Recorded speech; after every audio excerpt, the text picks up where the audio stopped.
A blessed day. I am Sister Rosalie at kasama ko po si Ruel, aking asawa. Kami po ay COVID patient survivor.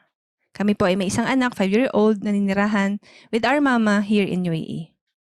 We are here to give testimony of how the Lord works in these difficult times. I am working in the hospital at last April 27 after my work. I went home around 4 p.m., naligo, at pagkatapos ay kumain and take a nap to have some rest.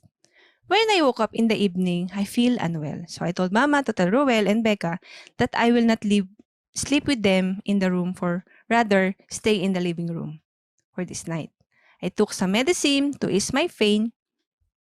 I messaged my coworker who is working in urgent care asking if the clinic is busy. I was planning to go and check up, but she didn't reply. I prayed to God about my situation, wanted to go to the clinic, but my body doesn't move at all. So I decided to sleep. When I woke up around 5 a.m., my situation got worse. Body aches, chills, dry throat, some mild cough. That's the time I decided to go to the hospital where I'm working near our home. At Ruel, I go for checkup. When I arrived in the urgent care, they did assessment, getting my history. My vitals time were unstable. So they put me on an isolation room, suspected for COVID-19. The doctor came and assessed and advised to take blood tests, influenza swab, send for chest x-ray. He also gave IV fluids and IV paracetamol. While I'm waiting for my result, I pray to God and read His Word. And He impressed to me the Bible verse from Psalms 29:11 says, "The Lord gives strength to His people. The Lord blesses His people with peace." After I read it, I pray to Him about my situation and asking favor to protect my family and spare them. After 3 hours, the result came and the doctor told me to do COVID swab test. She advised me to stay home quarantine and prescribe some medicine for my fever and cough. Again, I pray to God what to do when I get home. I messaged one of our ninang na aming anak at sinabi ang aming sitwasyon at nag-ask ng favor if she can cater Mama and Becca sa kanyang bahay pansamantala. Sabi niya walang problema. On my way home, I texted Ruel and explained everything to him what to do, so he prepared them immediately, sending away from our house. On our third day quarantine at home, my symptoms got worse. Severe body aches, dry throat, cough, still fever, and the result came positive. I told Ruel about my result and we messaged one of our brethren who is working in ambulance dealing with COVID patient. She given me advice to contact the HTBA hotline. I contacted them and gave my information, but he just advised me that they will inform the DOH within 3 days and they will contact me and update. Sinabihan niya ako, if I develop shortness of breath, pumunta lang sa pinakamalamit hospital. After a few days, I repeated the second swab and still positive. As the days goes, I stay home quarantine, do my daily routine, devotions, attending online Bible study, taking food that boosts my immune system, prayers, and watch online services. My symptoms subsided. Also, we received help from our brethren, friends, and relatives, bringing groceries.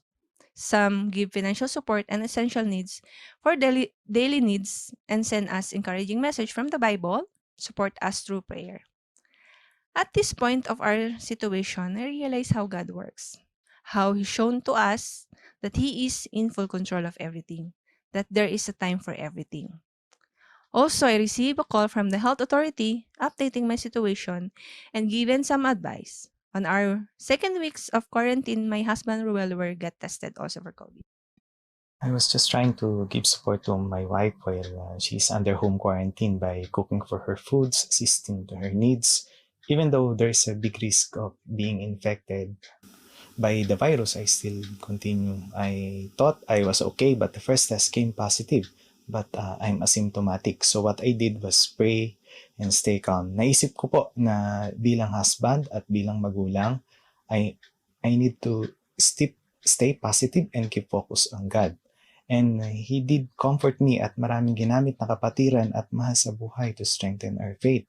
After that, my second and third test came negative, and we are really grateful to God for the result. I learned that there is really nothing to fear and that He is fully aware of our current situation. In Romans 8:28 says, and we know that God causes all things to work together for good to those who love God, to those who are called according to His purpose. Also, I repeated my third and fourth swab and result came negative. We praise God for the good news, and He just proved to us that He is a living God who is answering our prayers in His perfect time. Nagpuri at nagpasalamat kami sa Panginoon. I realized that all things happen for a reason. There's nothing permanent in this world. He allowed things to happen in our lives for us to know more of Him and to keep trusting Him that He is full control of everything.